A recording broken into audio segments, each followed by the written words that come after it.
We OGT here. We're literally looking over my shoulders.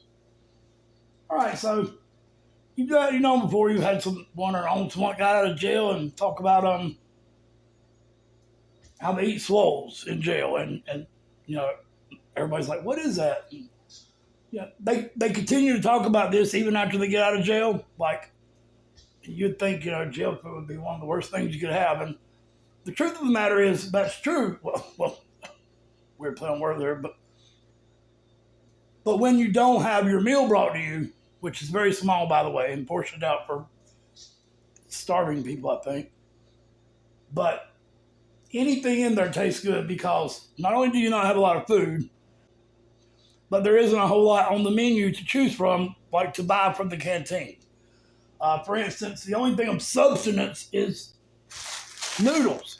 That is why everyone in jail mixes everything they can find with noodles, because there's nothing else on that canteen that you can buy to eat when you aren't brought food other than like peanuts or Snicker bar or a brownie or chips or crackers, like there is no meat, or you can't get a sub, or anything. You can get a sausage. That's it.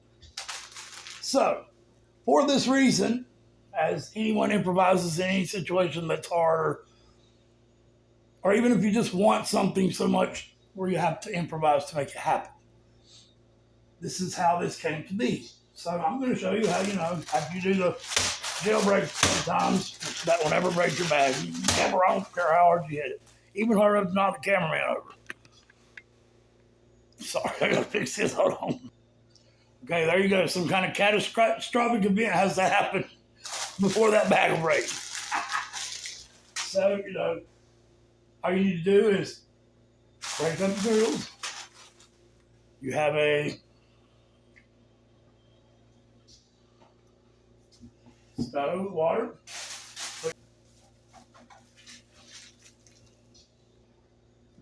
Also, another reason guys do it or want to put anything they can together is because there is no salt in jail. Nothing is salted. They say it is, but it's like the minimum that they're required to do to keep someone alive. Which I'm not sure they're required to do any, but the point is these little things are so valuable that we all hate out here. Not hate, but that right there is your salt. So they will literally make soups with only half of this and make their swoles, and they'll save some of these to put on their food they bring you because it's terrible. It has no flavor. All right. So you got your cheese. You got your packs. There's cheese, by the way. Go ahead and smush up your crackers too. You want everything smushed up. As much as possible here. I like just switch it till it starts coming out the bottom. Squish. Yeah, there. See how a little lava trail of cracker dust.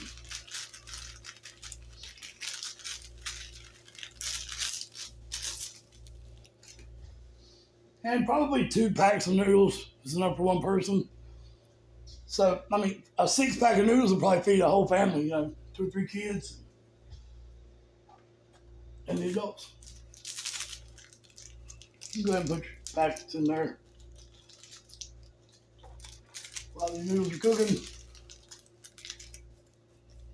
flavors don't really matter. Unless there's a flavor you don't like, mixing them is not going to hurt anything.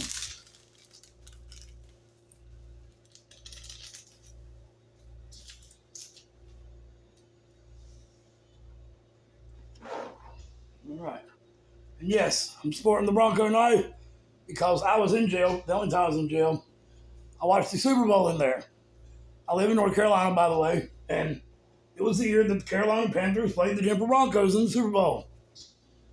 So I was like already in jail, feeling alone, So I was also the only person rooting for that team, and my team ended up kicking their butt. So needless to say, there was some tension in the air, but I still talk crap because that's what Any good football fan does when they're outnumbered and they end up their team wins.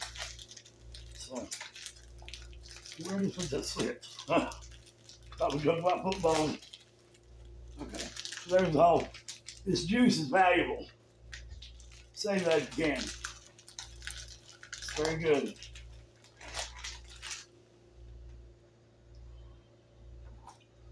And commence the chopping.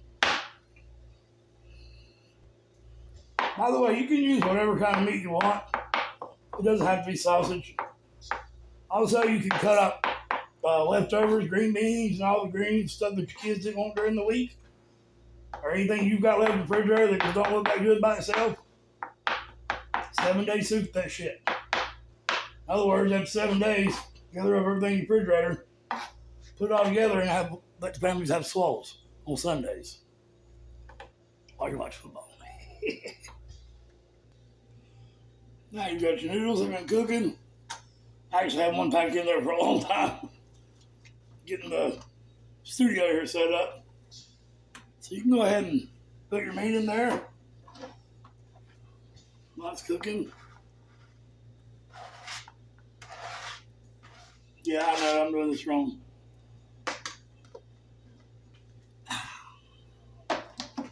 Where'd you go? I don't know. Mix that in there and off we go. Final step. It's the final countdown. Sorry.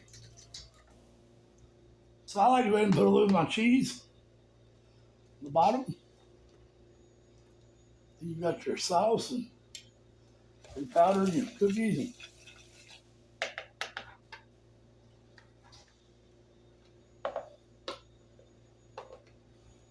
we'll add that together.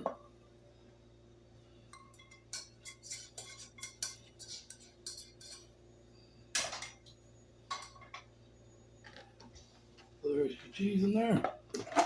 Don't spill it on yourself like I did.